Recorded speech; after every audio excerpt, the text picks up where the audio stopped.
Hello friends, வணக்கம். இன்னைக்கு நாம ஒரு ஆக்சிமீட்டர் அன்பாக்சிங் பார்க்க போறோம். அதுக்கு முன்னாடி ஒரு ஆக்சிமீட்டர்னா என்ன, அது எப்படி வேலை செய்யுதுன்றதை முதல்ல தெரிஞ்சுக்கலாம். நம்ம காலம் எழுந்து ராத்திரி தூங்க போற வரைக்கும் ஒரு 1008 வேலை பண்றோம். நிறைய ஞாபகம் வச்சுக்கிறோம், மறக்க கூடாதுன்ட்டு.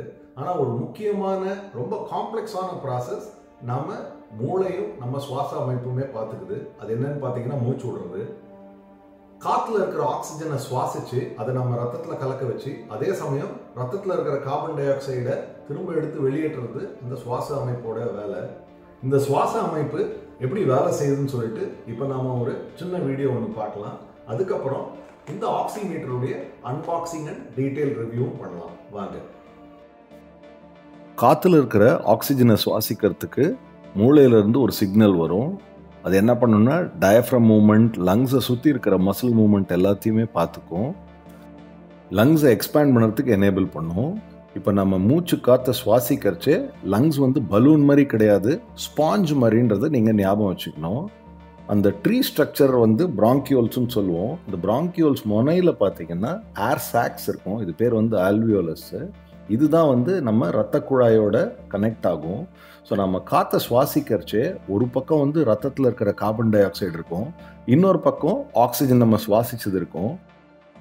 டிஃப்யூஷன் ப்ராசஸ் பிரகாரம் எந்த மாலிக்யூல் எந்த சைட் கம்மியாக இருக்கோ அந்த டைரெக்ஷனில் நகரும். அப்படி பார்க்கறச்சே ஆக்சிஜன் வந்து ஹீமோக்ளோபினில் போய் ரத்தத்தில் கலக்கும். கார்பன் டை ஆக்சைடு இந்த பக்கம் வந்துடும். இந்த கார்பன் டை ஆக்சைடு நாம் மூச்சை வெளில விடுறச்சே போயிடும்.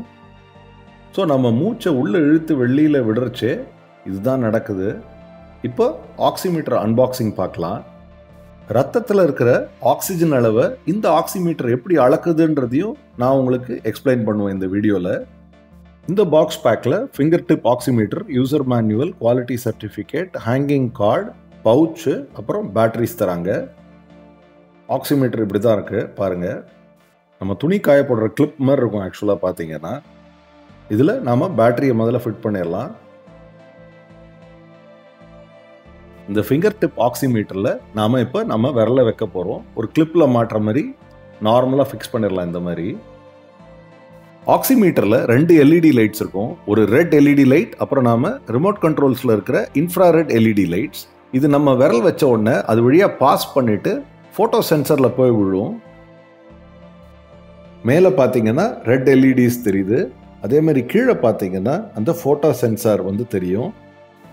நம்ம ரத்தத்தில் எவ்வளோ ஆக்சிஜன் அளவு இருக்குன்றதை பொறுத்து அந்த கலர் வித்தியாசப்படும். ஸோ இன்ஃப்ராரெட் லைட் அப்சார்ப்ஷன் நிறைய இருந்ததுன்னா நம்ம ரத்தத்தில் ஆக்சிஜன் கண்டென்ட் வந்து நல்லா ஹையாக இருக்குன்னு அர்த்தம்.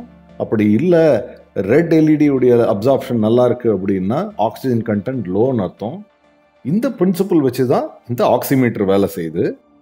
ஒரு நார்மல் பர்சனுக்கு இந்த ஆக்சிஜன் லெவல் வந்து 95 to 100% இருக்கணும். ஒரு நார்மல் ஹெல்த்தி பர்சனுக்கு 95% கீழே போச்சுன்னா இமீடியட்டாக ஒரு டாக்டரை கன்சல்ட் பண்ணுறது நல்லது. இந்த ஆக்சிமீட்டர் மட்டும் இல்லாமல் ஹானர் பேண்ட் 5 வாட்சுடைய ரிவ்யூ பண்ணச்சு அதில் இருக்கிற ஆக்சிமீட்டரும் நாம் பார்த்தோம். நீங்கள் அந்த வீடியோவையும் ரெஃபர் பண்ணலாம். ஒரு ஆக்சிமீட்டர் எப்படி வேலை செய்யுதுன்னு இப்போ உங்களுக்கு புரிஞ்சிருக்கும்னு நான் நம்புறேன். இந்த வீடியோ பிடிச்சிருந்ததுன்னா மறக்காம என்னோட சேனலுக்கு சப்ஸ்கிரைப் பண்ணுங்க. உங்க சஜஷன்ஸ், ஃபீட்பேக்கையும் கமெண்ட் செக்ஷன்ல எழுதுங்க. நன்றி, வணக்கம். Don't forget to give your feedback about this video in the comment section below. Subscribe to my channel and click on the bell icon to get instant notification of my new videos. Thanks for watching.